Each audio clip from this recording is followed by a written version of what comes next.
सभी पत्रकार बंधुओं को नमस्कार। आम आदमी पार्टी बार बार ये बात कहती रही है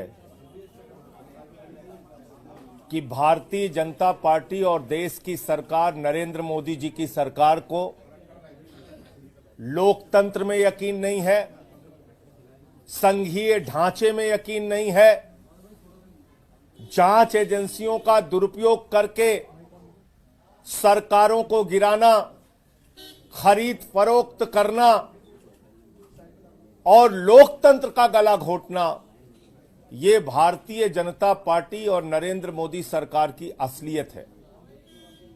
और अब जिस मामले का खुलासा हुआ है उससे देश के सबसे लोकप्रिय मुख्यमंत्री अरविंद केजरीवाल जी की गिरफ्तारी पूरी तरीके से अवैध थी, इलीगल थी, गैर कानूनी थी, बगैर सैंक्शन के थी।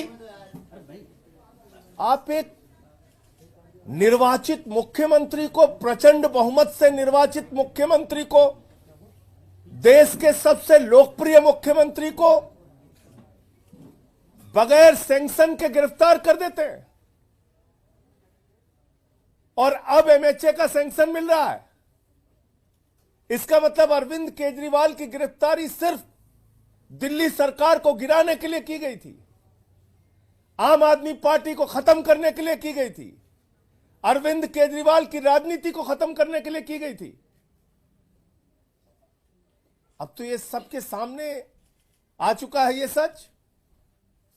आप एक सिटिंग चीफ मिनिस्टर को बगैर सैंक्शन के अरेस्ट कैसे कर सकते हैं? आपने देश के अंदर तानाशाही मचा रखी है, गुंडागर्दी मचा रखी है, कहीं भी किसी को पकड़ के आप अरेस्ट करके जेल में डाल देंगे। अरविंद केजरीवाल की जिंदगी के वो 6 महीने कौन वापस करेगा? 6 महीने जो जेल में उनको यातनाएं दी गई, जान से मारने तक की कोशिश की गई, वो कौन वापस करेगा? एक अवैध गिरफ्तारी, इलीगल गिरफ्तारी, बगैर सैंक्शन का गिरफ्तारी, ये क्या है? तो मैं समझता हूं कि अब एक बार फिर से जो हमारा आरोप था कि आम आदमी पार्टी और अरविंद केजरीवाल की राजनीति को खत्म करने के लिए झूठा बेबुनियाद मामला बनाकर उनको गिरफ्तार किया गया था, यह बात सच साबित होती है, क्योंकि उनकी गिरफ्तारी बगैर सैंक्शन के थी, बगैर एमएचए के सैंक्शन के थी, बगैर एलजी के सैंक्शन के थी। और यह बात अब स्वीकार कर रहे हैं खुद एमएचए के लोग। मैं समझता हूं कि दिल्ली की जनता और देश की जनता ये सब कुछ देख रही है। दिल्ली के चुनाव में भी इसका जवाब दिल्ली के लोग देंगे और आने वाले दिनों में भी इसका खामियाजा भारतीय जनता पार्टी को और नरेंद्र मोदी जी को भुगतना पड़ेगा। आप लोकतांत्रिक ढंग से चुनी हुई सरकारों को ऐसे बर्बाद और खत्म नहीं कर सकते। प्रचंड बहुमत से निर्वाचित मुख्यमंत्री को अवैध तरीके से गिरफ्तार नहीं कर सकते और यह गिरफ्तारी आपने दिल्ली के अंदर की है। अब यह बात साबित हो गई है। मुझे इतनी ही बात कहनी थी। अगर आपका कोई प्रश्न हो तो आप पूछ सकते हैं।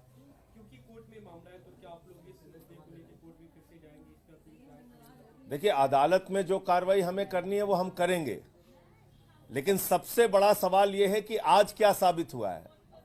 आज यह साबित हुआ है कि अरविंद केजरीवाल जी के खिलाफ झूठा, बेबुनियाद, तथ्यहीन मामला बनाकर अवैध तरीके से उनकी गिरफ्तारी की गई थी। उनको 6 महीने अवैध जेल में रखा गया। उनको 6 महीने जेल में रख के अवैध तरीके से, इलीगल तरीके से यातनाएं दी गई। उनकी जिंदगी के वो 6 महीने कौन वापस करेगा? उनके परिवार को जो प्रताड़ना दी गई उसको कौन वापस करेगा?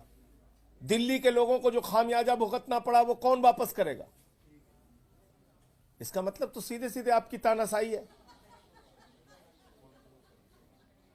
बीजेपी ने आज एक एक आरोप पत्र जारी किया है आम आदमी पार्टी सरकार के खिलाफ कि 10 साल में आप लोगों ने कुछ नहीं किया, पूरी कुव्यवस्था ही एक एक करके उसका जिक्र है कि इन लोगों के वो तो दिल्ली की जनता इस बात को जानती है। तभी हमने मुख्यमंत्री जी ने जब 2020 के चुनाव प्रचार में कहा था कि काम किया है तभी वोट देना, काम नहीं किया तो वोट मत देना। 62 सीटें दिल्ली की जनता ने फिर से हमें प्रचंड बहुमत से देके जिताया था। और इस बार के चुनाव में 2-3 और बड़ी घोषणाएं केजरीवाल जी ने की है। 2100 रुपये प्रतिमाह महिलाओं के खाते में, सम्मान राशि और संजीवनी योजना। जब आजकल कई बार देखने को मिलता है कि बुजुर्ग होने पर बच्चे भी अपने माँ बाप का साथ छोड़ देते हैं, 60 साल के ऊपर के सभी बुजुर्गों के इलाज का पूरा खर्चा उठाने की जिम्मेदारी अरविंद केजरीवाल की सरकार लेगी। ये 2 बड़ी घोषणाएं हमने की हैं। तो मैं समझता हूं कि केजरीवाल देश के वो नेता हैं जो वादे से ज़्यादा काम करके दिखाते हैं। और भारतीय झूठा पार्टी वो पार्टी है जिसके नेता आदरणीय नरेंद्र मोदी जी 2 करोड़ का रोजगार देने का वादा करके झूठ बोला, किसानों के फसल का दाम दोगुना करने के नाम पे झूठ बोला, काला धन ला के 15 लाख देने के नाम पे झूठ बोला। तो जिनकी पूरी महंगाई कम करने के नाम पे झूठ बोला, जिनकी पूरी राजनीति झूठ के बुनियाद पे टिकी है, वो अरविंद केजरीवाल जी के ऊपर सवाल नहीं उठा सकते।